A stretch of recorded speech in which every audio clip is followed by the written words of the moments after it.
जिनेन्द्रं गतसर्वदोषं सर्वज्ञदेवं हितदेशकं च श्रीजैनसिद्धान्तप्रवेशिकेयं विरच्यते स्वल्पधियां हिताय। शाश्वत सुलभ खऱ्या आनंदाची कला, वस्तुनिष्ठ विज्ञान पूर्ण आनंद माताजींचं पुस्तक आहे। त्याच्यामध्ये त्यांनी प्रवेशिकेच्या प्रश्नावरून अध्यात्म सांगितलं आहे। तर त्यातलं आपण 13 पानावर वाचतोय। काय सांगितलं होते? 6 द्रव्यांना समजून काय उपयोग जीवनात, ह्याचं वर्णन चालू आहे ना। जीवद्रव्य समजून काय फायदा, जीवद्रव्याचं माहिती समजली ते समजून काय फायदा? सर्व जीव समान आहेत, माझा प्रकार नाही, कोणी लहान मोठं नाही, सगळ्यांच्या विषयी समता येते। पुद्गल द्रव्य समजून काय फायदा?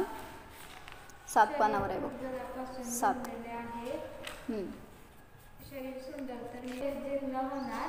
म्हणजे पुद्गल आहे ते सगळं नश्वर आहे किंवा त्याचं माझ्यापासून भिन्नता आहे।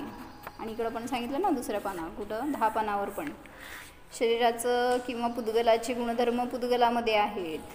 त्याचं कार्य काय? पुद आणि गल म्हणजे जोडणे आणि विखरणे। मग मी त्या पुद्गलाचं काय काम करणारा नाही, पुद्गल माझं काम करू शकत नाही। त्यामुळं त्याचं परिणमन स्वतंत्र आहे हे समजून सुद्धा भेदविज्ञान होतं। पुढं धर्मद्रव्य समजून काय फायदा? गमनास मदत करणारे धर्मद्रव्य आहे। यामुळे मीपणा, अहंकार, अहंभाव नाहीसा होतो। बरोबर, मी कोणाला नेलं आणलं हे सगळा अहमपणा नष्ट होतो। अधर्मद्रव्य समजून काय फायदा हे पुढं सांगते, वाचा। जवळ बसा आणि जोरात वाचा। अधर्मद्रव्य समजल्यामुळे मी जिनेशला थांबविले म्हणून बरे झाले, नाहीतर तो अपघातात सापडला असता। अशा रीतीने थांबवण्याचे कर्तृत्व घेऊन अहंभाव करतो। जिनेशच्या थांबण्यास वास्तविक निमित्त अधर्मद्रव्य आहे, इतर काहीच केले नाही। थांबवण्याच्या कर्तृत्वाचे खोटे। अधर्मद्रव्य का स्वरूप समझने से अपने में बसा हुआ अज्ञान अंधकार नष्ट होता है। देखिए, मैंने गांव को जाते हुए जिनेश को टोक दिया, रोक लिया, ठहराया। उसी दिन वह जिनेश जिस गाड़ी से जाने वाला था उस गाड़ी को दुर्घटना हो गई। अगर जिनेश को मैं नहीं ठहराता तो जिनेश बच ही नहीं पाता था, उसको मैंने ही ठहराया। तो जिनेश बच ही नहीं पाता था, उसको मैंने ही ठहराया। यह कितना अच्छा हो गया। इस तरह वस्तु स्वरूप के विरुद्ध होने वाला विकल्पों का जंजाल सहज ही खत्म हो गया। म्हणजे काय म्हणायचं आहे? मी कोणाला तरी थांबवलं म्हणून त्याचं अनिष्ट व्हायचं थांबलं, म्हणून तुम्ही अधर्मद्रव्याचं कार्य स्वतःवर घ्यायला जाता आणि त्याच्यामध्ये अहम करता। इस तरह वस्तु स्वरूप के विरुद्ध होने वाला विकल्पों का जंजाल सहज ही खत्म हो गया। मैं परद्रव्य का कुछ करने वाला हूँ, यह झूठा घमंड कर्तृत्व का भूत स्वयं ही छूट गया। जिनेश के ठहरने में तो अधर्मद्रव्य निमित्त है, मैं तो कुछ भी करने वाला नहीं हूँ, केवल ज्ञाता दृष्टा हूँ। यह स्वभाव दृष्टि ही अपने को अपनी ही ओर खींच लेती है। बस केवल अपने न्यायक प्रभु की ही आराधना होती है। जिंदगी में शाश्वत आनंद की खुशबू फैलती है। चित्र 8 बघा।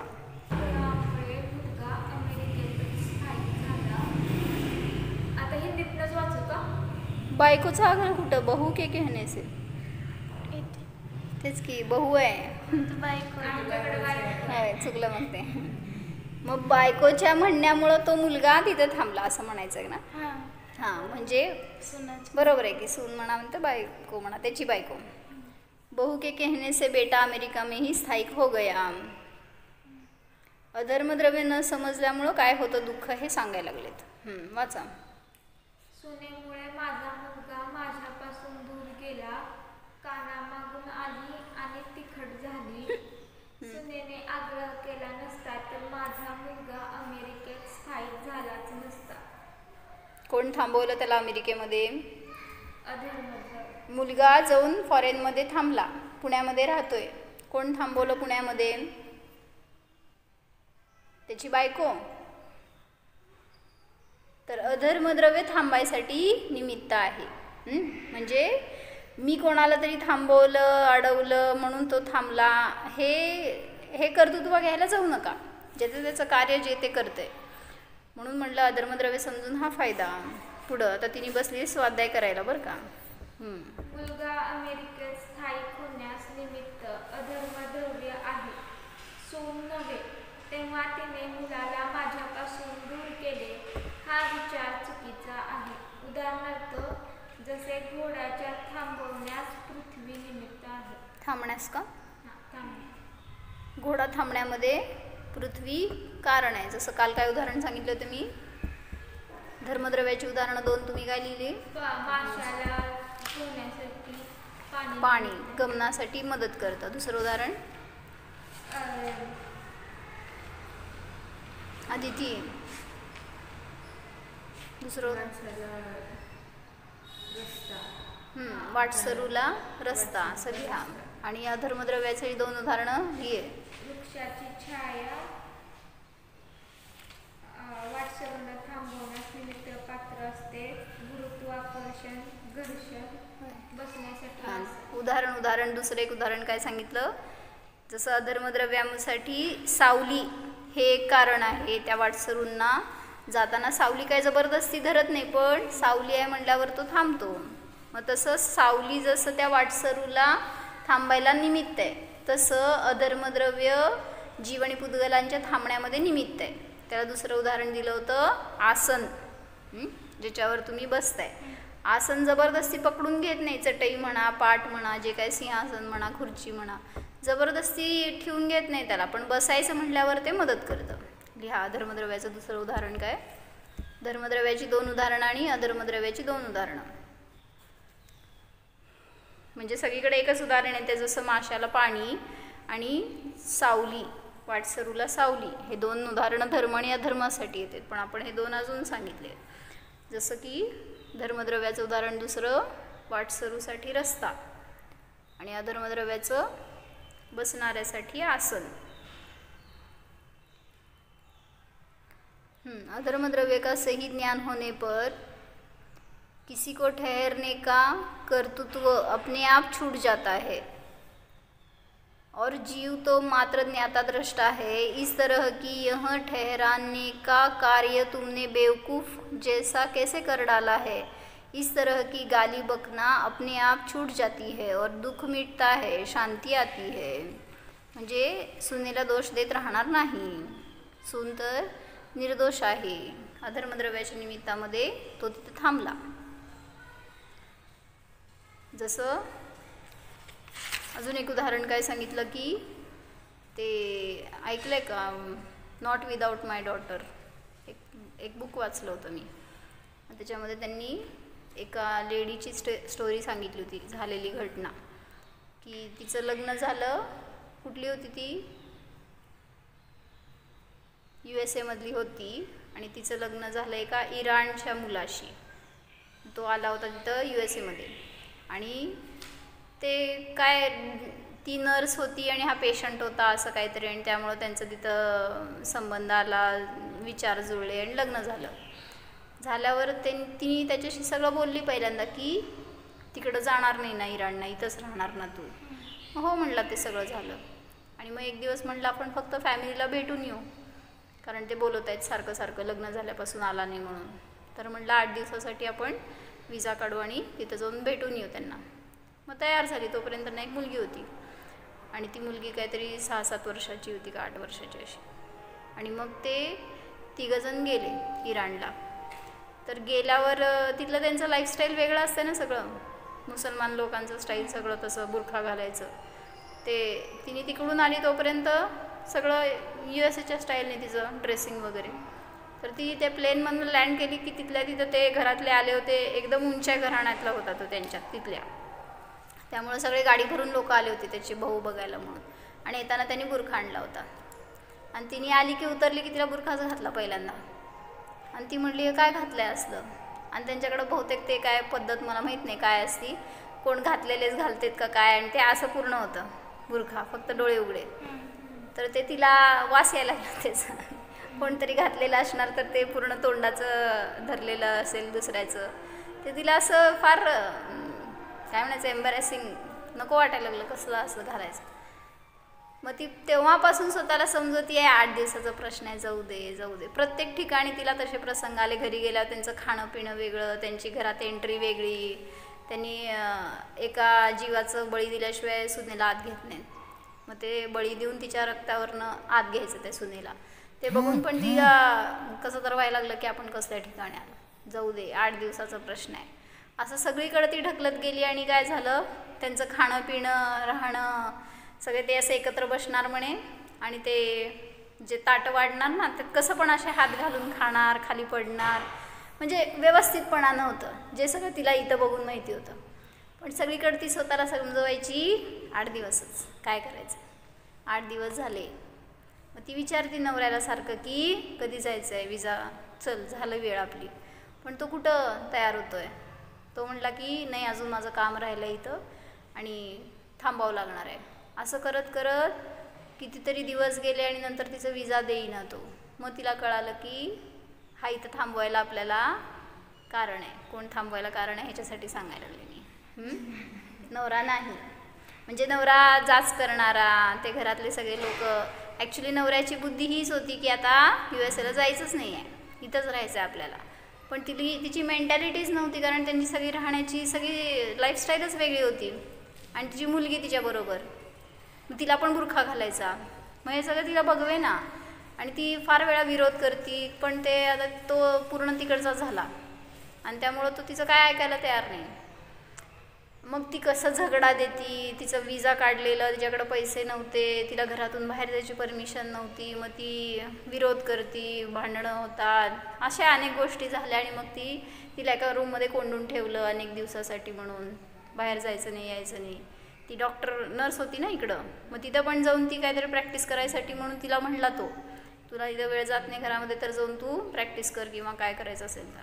मग त्यासाठी म्हणून बाहेर पडायचं प्रयत्न करायची, पण सगळीकडं नजर त्याची, सगळीकडनं ओढून परत घरात आणायचं आणि डांबून ठेवायचे खोलीमध्ये. मग ते आता इथनं सुटायचं म्हटल्यावर तिला कोण हेल्पच नव्हती कोणाची. घरातले सगळेच तिकडचे होते आणि सगळं कंट्री अननोन आहे, कोणाला जाऊन विचारणार, मदत मागणार. मग ते असतात ना, काय म्हणायचं त्याला, हेल्पर असतात ना USAचे, काय म्हणायचं त्याला.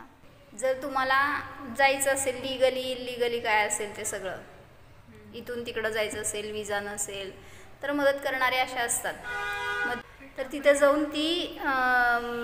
जाऊन सांगती सगळं गुपचुपच की मला असं जायचं आहे पण मी कसं जाणार. मग तो म्हटला विजाशिवाय मी काहीच मदत करू शकणार नाही, तर सगळं लिगल आहे.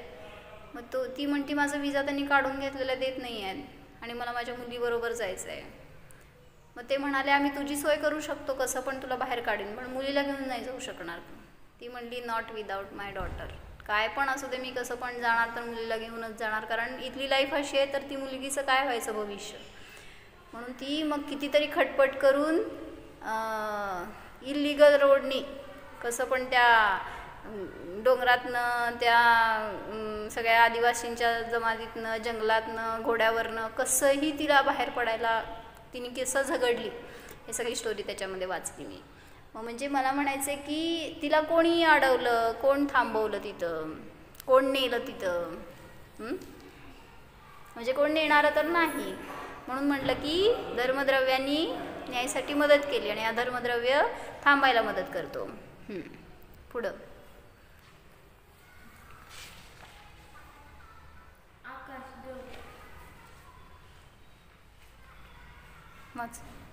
जागा देण्याचे काम आकाशाचे आहे. तेव्हा गाडीत एखाद्या प्रवाशाला मी जागा दिली म्हणून उत्पन्न होणारा कर्तृत्वभाव सहजच नष्ट होतो, किंवा भावाभावांच्या वाटणीच्या वेळेस 1-1 इंचाच्या जागेसाठी माझी जागा तुझी जागा म्हणून होणारे भांडण सहजच संपते.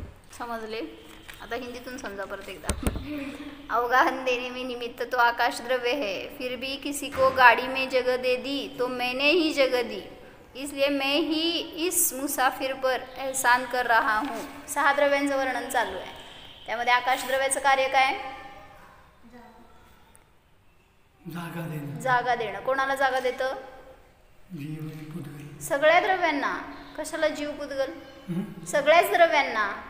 साही द्रव्यांना जागा द्यायला जे मदत करतं ते आकाश द्रव्य है. इस तरह का झूठा कर्तृत्व, मी दूसऱ्याला जागा दिली, इस तरह का झूठा कर्तृत्व अपने आप छूट जाता है क्योंकि आकाश द्रव्य का ज्ञान सही हो गया है. भाई भाई में जब धन का बंटवारा हो जाता है तब एक एक इंच की जगह के लिए झगड़े नहीं होते हैं. नहीं होते. जेव्हा ज्ञान होतं तेव्हा झगडे होणार नाहीत. अज्ञान में जगह के लिए लड़ाई झगड़े करके कोर्ट में अपने सगे भाई या पिता के विरुद्ध भी दावा लगाते थे. ज्ञान होने पर ऐसी प्रवृत्ति सहज ही छूट जाती है क्योंकि जगह आकाश द्रव्य की है, चेतन स्वरूप जीव की नहीं है. जीव तो केवल ज्ञाता दृष्टा ही है. तेरा घर मेरा घर करके आज तक द्रव्य पर द्रव्य में बसते हुए बहुत काल बिताया, लेकिन अब सम्यक तत्वज्ञान की दृष्टि खुलने पर परद्रव्य रूप घरों में बसने का अज्ञान अंधकार सहज ही मिट जाता है. निश्चय से असंख्यात प्रदेश ही अपना घर है, बस आप अपने आधार से रहो, इसी में है शांती. असंख्यात प्रदेश हे माझं घर आहे. कुठलं जे घरामध्ये राहतोय ते घर माझं नाही आहे. ते घरसुद्धा आकाशद्रव्याच्या जागेमध्ये आहे. पण त्या आकाशामध्ये तुम्ही राहता म्हणा चालतंय. तुमच्या घरात राहता म्हणलं तर त्या घराशी एकत्व होतं. जसं मुनी कुठं राहतात? आकाशात. मग तुम्ही कुठं राहता? घरात. तर सगळे द्रव्य आकाशद्रव्यातच राहतात. पण तिथं माझं आणि तुझं हे जे म्हटलं ना, तर त्याच्या निमित्तामध्ये गोंधळ होतो. म्हणून समजून काय फायदा? आकाशद्रव्य समजून जागा देण्याचे काम. हां, मी कोणाला जागा देत नाही आणि जागेसाठी मला भांडायची गरज नाही, कारण जागा माझी नसून आकाशद्रव्याची आहे. म्हणून अज्ञानाने जे काय आजपर्यंत केलं ते सगळं दुःखाला कारण ठरलं. पुढं कालद्रव्याचं काय कार्य? परिणमन होण्यामध्ये मदत करतं ना. कोणाचं परिणमन? साही द्रव्यांचं. लिहा माहीत नसलं तर. कालद्रव्य म्हणजे साही द्रव्यांच्या परिणमनामध्ये जे मदत करतं, निमित्त असतं, ते कालद्रव्य. मी मुलांना लहानाचे मोठे केले, त्यांच्या परिवर्तनाचे कर्तृत्व घेण्याचे संपते. कारण मूल लहानाचे मोठे होत असताना त्याच्या परिवर्तनात कालद्रव्य निमित्त आहे, मी नाही.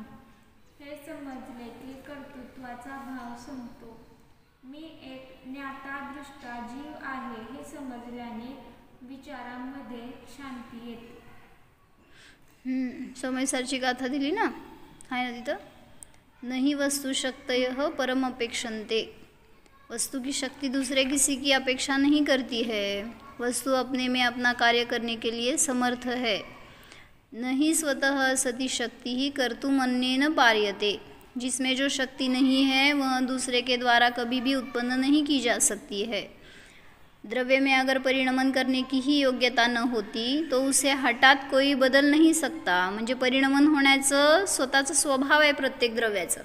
त्यामुळं ते स्वभावाने परिणमन करते, दुसऱ्यामुळं करते असं नाही. तुम्हाला कोण मोठं केलं? कोण धर्माचे संस्कार घातले? का तुम्ही धार्मिक झाला? नाही, उलटं म्हणायला पाहिजे. का अधार्मिक झाला? इतर वाटत नाही, पळा वाटतं. का? मग परिणमन माझ्यामुळंच झालेलं आहे. परद्रव्य दुसरं कोणी मला घडवणारं नाही किंवा बिघडवणारं नाही. कालद्रव्याचं उदाहरण काय दिलं मग? जसं मुलगा लहानाचा मोठा झाला, त्याच्यामध्ये कालद्रव्य हे निमित्त आहे, आई निमित्त नाही. ती वस्तूची तशी शक्ती आहे हे त्यांनी त्या समयसारच्या आधाराने सांगितलंय. इस तरह स्वयं परिणमन करते हुए द्रव्य में काल द्रव्य सिर्फ निमित्त मात्र रहता है. यह चेतन जीव निश्चय से न तो किसी का लालन पालन करता है या किसी का भला बुरा कर सकता है. अतः अपने न्यायक स्वभाव में रहना ही शांती है. म्हणजे हा जीव कोणालाही बदलवू शकत नाही, पण सगळीकडे बदलायचं प्रयत्न करतो, म्हणूनच दुःखी होतो. मग 9 नंबर दिले ते अधर्मद्रव्यासाठी दिले का? नाही, आकाशद्रव्यासाठी दिलंय चित्र 9 नंबरचं माझा. आकाश स्पेस द्रव्यास न जाणल्यामुळे माझी जागा तुझी जागा म्हणून व्यर्थ उद्भवणारे भांडण. माझ्या या जमिनीवर तुझा काहीच अधिकार नसताना तू येथे बांध घालतोस. मी तुला कोर्टातच खेचेन. मी तर माझ्याच जागेत बांध घालत असताना तू का त्रास देतोस? मी पण पाहून घेईन. दोघांचा वाद शिगेला पोहोचला. कोर्टाची पायरी चढण्याच्या विचारात असतानाच देवयोगाने एक ज्ञानी मित्र घरी येतो व त्यास हा वाद समजतो. तेव्हा तो त्या दोघांना तत्वज्ञानामृत पाजतो. त्यामुळे वाद सहजच कसा मिटतो ते पहा. जागा तर आकाशद्रव्याची आहे हे नीट लक्षात घेतले तर तुमचे भांडण कायमचेच मिटेल. तुम्ही आकाशद्रव्याहून भिन्न जीवद्रव्य आहात. स्वतःला जाणून शांती आनंदी जीवन जगा. खरे, याचे म्हणणे योग्य आहे. जागा तर आकाशद्रव्याची, मी तर आकाशद्रव्याहून भिन्न असा ज्ञानदर्शनमय चैतन्यमय जीव आहे. दोघांच्याही मनात एकाच वेळेस असा विचार आल्यामुळे अज्ञानमूलक भांडण सहज संपले. म्हणजे ज्ञानी होते भाऊ ते. नाहीतर तू कोण सांगणारा म्हणलं तर अजून भांडण दुसरीकडंच जायचं. म्हणजे समजून दिल्यावर समजून घेण्याची पात्रता आपली असेल तर उपयोग होतो, नाहीतर भांडण कुठं जातं? शिगेला. मग ते 2 भाऊ भांडायला लागलेत कशासाठी? त्या जागेसाठी. म्हणजे किती ते म्हटलं ना, एका ठिकाणी तर असं केस झाली की कर्नाटकमध्ये का नाही, महाराष्ट्रामध्येच इथं कुठंतरी कर्नाटक बॉर्डरला तिथं ऐकलो आम्ही की 2 शेतकरी भाऊ आणि त्यांच्या काय पार्टिशन झालं होतं, दोघांचं काय सेपरेशन झालं होतं आणि त्यांना ते दिली होती त्यांच्या नावाची जागा. तर त्याच्यामध्ये 2.5 फुटाच्या जागेसाठी त्यांच्यावर वाद चालला होता. त्याच्यामध्ये अनेक वर्ष ती केस लढली त्यांनी. त्याच्यामध्ये त्या 2.5 फुटाच्या जागेचे जेवढे पैसे असतील ना, ते डबल तिबल पैसे खर्च केले असणार त्या कोर्टाच्या चकरा मारण्यामध्ये. तर तेवढी जागा मिळवायसाठी दोघं पण धडपडले. आणि मग ते उद्या निकाल होता त्या कोर्टाचा आणि एकाच्या साईडनी झालं होतं ते सगळं निर्णय की त्याचीच आहे ती जागा. हे दुसऱ्याला समजलं की उद्या निर्णय त्याच्याकडनं लागणार आहे आणि त्याला ती जागा मिळणार आहे म्हटल्यावर रात्रीतनं त्याला जाऊन मारून टाकलं. मग आता उद्या काय झालं सांग? जागा तर गेलीच, पण फुकट याला जन्मठेप झाली. म्हणजे आता काय करायचं? घेऊन चाटायची ती जमीन. म्हणजे न ती स्वतःच्या उपयोगाला आली न तो पण भोगू शकला. म्हणजे म्हणायचे म्हणून की त्या जागेसाठी असलेलं भांडण कुठं जातं सांगता येत नाही. जर तत्वज्ञान नसेल तर असं कुठंही आपण वाद घालत राहतो. एकाने माघार घेतली असती तर दोघं जगले असते, दोघं सुखी राहिले असते. पण कोण घेणार? वृद्धी का सिद्धी? ते त्यांचं भांडण त्या विषयावर आहे, आपलं भांडण वेगळ्या विषयावर असतंय, वेगळ्या द्रव्यावर असतंय. मग आपलं पण काय असेल ते वाद आपण जर तत्वज्ञानाने विचार केला तर वाद संपणार. पुढं 10 नंबर. मीच मुलास मोठे करत आहे. काल द्रव्यास न जाणणारी अज्ञानी माता मी मुलास मोठे करू शकते असे कर्तृत्व घेऊन दुःखी होते. लहान अवस्था जाऊन मोठी अवस्था येते. हा बदल चेंजेस होण्यामध्ये निमित्त मात्र टाइम द्रव्य आहे. मी तर चैतन्यमय जाणणारा जीव आहे हे समजले तर परिवर्तनाचा खोटा कर्तृत्व भाव अहंभाव सहज संपतो. माझ्याकडे लय मोठं काय काय. बच्चे को हम न तो बूढ़ा कर सकते हैं न जवान कर सकते हैं. यह बात विचार करने पर सहज ही समझ में आ जाती है. नहीं तो जिसके मन में जो आए वह सब वैसे ही परिवर्तित कर देगा. लेकिन ऐसी बात तो नहीं बन पाती. इसलिए विश्व के परिवर्तन में काल द्रव्य निमित्त मात्र है. यह व्यवस्था सुयोग्य है. छोटे से बड़ा बन जाता है. यह परिवर्तन होने में निमित्त मात्र काल द्रव्य है. मैं तो चैतन्यमय ज्ञानानंद स्वभावी जीव हूँ. यह जानकारी होने पर परिवर्तन का झूठा घमंड कर्तृत्व भाव अपने आप छूट जाता है. कोण कोण कशा कशाचं कर्तृत्व घेतं? असं ती आई मुलाचं कर्तृत्व घेते. अजून काय कर्तृत्व कोण घेतं सांगा. अजून सुनबाई आहे तर मी ती डिश चांगली बनवली त्यामुळं सगळ्यांना आवडली, मी बनवली. मग बनवली नाही का मी, मग तशीच डिश दुसऱ्या दिवशी बनवून दाखवा बघू. नाही बनत, काहीतरी चुकतंय, बिघडतंय, बदलतंय, म्हणजे करणारा मी नाही आहे. तसंच घरात वडील म्हणले किंवा कोण पुरुष असतील ते म्हणाले की मी कमवतो म्हणून घर चालतंय. चांगली ट्रिक आहे. जर नीट जेवण नाही झालं तर आपण म्हणू शकतो मी नाही केले. असलं नाही आहे, दोन्हीकडं पण म्हणायला पाहिजे. म्हणून म्हटलं ना, प्रशंसा असू दे किंवा निंदा असू दे, दोन्हीमध्ये पण तत्त्वज्ञान पाहिजे. प्रशंसा केल्यावर आपण मीच तर केलं, माझ्याशिवाय कोण करते. निंदा केल्यावर ते तशाही त्याच्या योग्यतेने झाल्या. असं रोटली जळली तर काय म्हणायचं, नाहीतर त्याचा नकाशा झाला वेगळाच तर त्याची योग्यता, आणि गोल झाली फुगली तर मीच केली. पुढं मराठी आहे का हिंदी? कालद्रव्य को न जानने से होने वाली दुर्दशा. वासे आदिती 11 नंबर. मैंने व्यापार में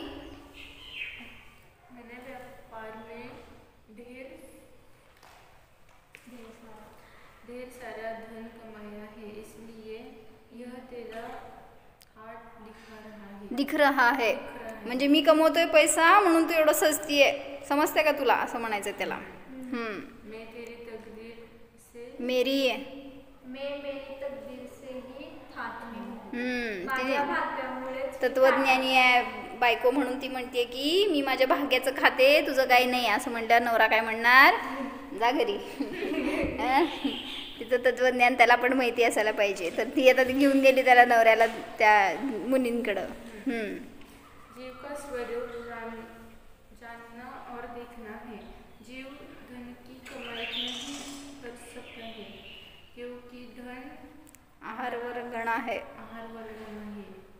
उसकी योग्यता से वह आता है और दरिद्रता नष्ट होकर अमीर बन जाता है. इसके परिवर्तन में खास द्रव्य निमित्त मात्र है. म्हणजे तुमच्याकडं धन आलं तरी सुद्धा कालद्रव्याचं परिणामाच्या निमित्तात, आणि गेलं तरी सुद्धा तिथं निमित्त कालद्रव्यच आहे.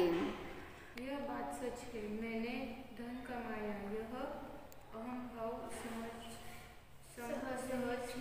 छूट जाता है. म्हणजे ते नवरा पण छान झाला, बायकोनी नेलं ना, म्हणून अशी धर्मपत्नी असावी असं सांगते. जी धर्माला जोडणारी असावी. धर्मापासून दूर जाऊन संसार करायला गेला की नियमाने संकट येणार, भांडण होणार. वाचे 12 नंबरचं.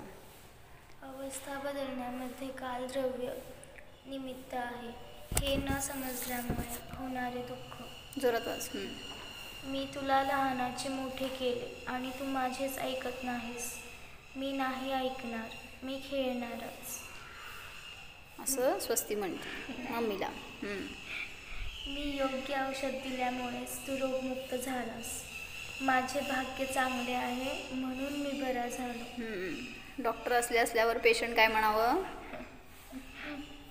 म्हणजे डॉक्टरला अहम झाला, मी पेशंटला बरं करतो. ते पेशंट होता वीरसागर नगरच्या आदिनाथ मंदिरातला. ते म्हणला की मला तत्वज्ञान माहिती आहे, मी माझ्या भाग्याने बरा झालोय. मूल मोठे होण्यामध्ये, रोगी निरोग होण्यामध्ये कालद्रव्य निमित्त आहे, मी नाही.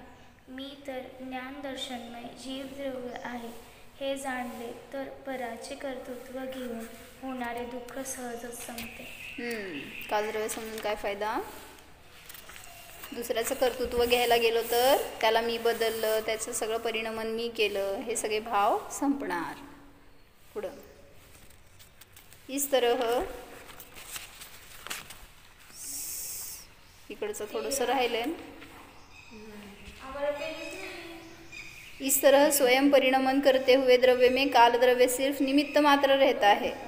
यह चेतन जीव निश्चय से न तो किसी का लालन पालन करता है, न किसी का भला बुरा कर सकता है. अतः अपने न्यायिक स्वभाव में रहना ही शांति है. इस तरह 6 द्रव्यों का स्वरूप जानकर अपने प्रयोजनभूत चैतन्य स्वभाव की आराधना करनी ही अच्छा है, क्योंकि इन सब द्रव्यों से भिन्न ऐसा मेरा आनंदमय आत्मस्वरूप है। बस यह भेद विज्ञान ही अनमोल है। यह सम्यक दृष्टी की कला ही अज्ञान रूपी तम को भेद डालती है। म्हणजे अज्ञानाला नष्ट करणारं कोण आहे तर सम्यक ज्ञान। सम्यक ज्ञान के उद्योत में, प्रकाश में अब वह जीव कभी भी चारों गतियों की गहरी खातिका में, गर्त में नहीं गिरता है, अनंत दुखों से बचता है। इस तरह भेद ज्ञान रूपी उषा रानी का आगमन होते ही अज्ञान रूपी संध्या रानी का पलायन सहज ही हो जाता है। बस एक अपनी ही शाश्वत ध्रुव ज्ञानानंद की धुन में रहता है। चैतन्य ही अपना द्रव्य है, अपने असंख्यात प्रदेश ही अपना क्षेत्र है, अपने स्वसंवेदन का रस चखने में मगन रहना ही अपना काल है, अपने ज्ञान स्वभाव में रहना ही अपना भाव है। इस ज्ञान स्वभाव में ही खेलो, कूदो, दौड़ो, क्रीडा करो, केली करो, इसी पवित्र भावना के साथ ओम शांती। ते चित्रात दाखवलं ना त्यांनी, अज्ञान रूपी संध्या राणी का पलायन। जेव्हा सम्यक ज्ञान झालं त्यावेळेस अज्ञान रूपी अंधकार नष्ट होतो आणि भेद ज्ञान रूपी उषा राणी का आगमन। अतीन्द्रिय आनंद भेद विज्ञान आत्मानुभूति होते ही उसी समय में अज्ञान का सहज ही नाश हो जाता है। हम समझे आत्मानंद की कला, घर घर आत्मानंद खुला, घट घट ज्ञानानंद बना। असं नाही आहे तुमच्याकडं? शाश्वत आनंदमय जीवन जीने की कला, मग ते सगळे 6 द्रव्यांचे विशेष हे गुण सांगितलेत। जीवाचं विशेष गुण ज्ञान दर्शन, पुद्गलाचं बोला पटापटा स्पर्श सगंध वर्ण, धर्मद्रव्याचं गती हेतुत्व, अधर्मद्रव्याचं स्थिती हेतुत्व, आकाशद्रव्य अवगाहन हेतुत्व, कालद्रव्य परिवर्तन हेतुत्व इत्यादि। तत्वज्ञान की यह विज्ञान निष्ठ नींव समझ करके ही हम सत्य आनंद को प्राप्त हो सकते हैं। अशा प्रकाराने पहिला भाग संपला। म्हणजे 6 द्रव्य समजून आपल्याला काय फायदा झाला हे त्यांनी सांगितलं। म्हणजे प्रवेशिकेमध्ये तुम्हाला 6 द्रव्यापासून वस्तुव्यवस्था सांगायला सुरुवात केली। त्यामुळे ते पहिल्यांदा समजून आपण नुसतं नावं शिकायची नाही आहेत किंवा त्यांचं स्वरूप नाही समजायचं, त्यातून मला काय उपयोग आहे हे समजून घ्यायला पाहिजे। आता याच्या पुढं सांगणार ते महत्त्वाचं तत्त्व घेणार। उत्पादवे ध्रुव म्हणजे काय, परत विषय म्हणजे काय, साधन म्हणजे काय, हे सगळं त्यांनी सांगून खुलासा करणार आहे। बघू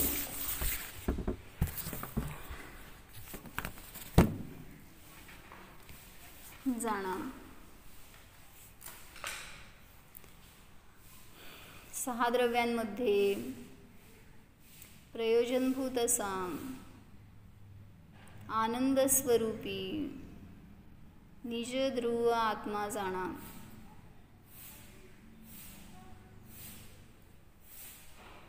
सर्व परद्रव्ये माझ्यासाठी जड आहेत, अचेतन आहेत।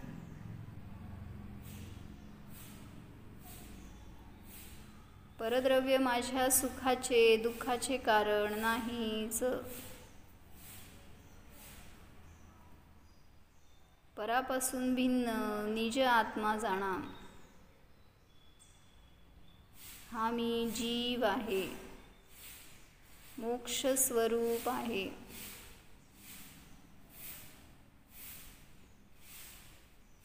ज्ञानानंद स्वरूपोहम जीवोहम। ओम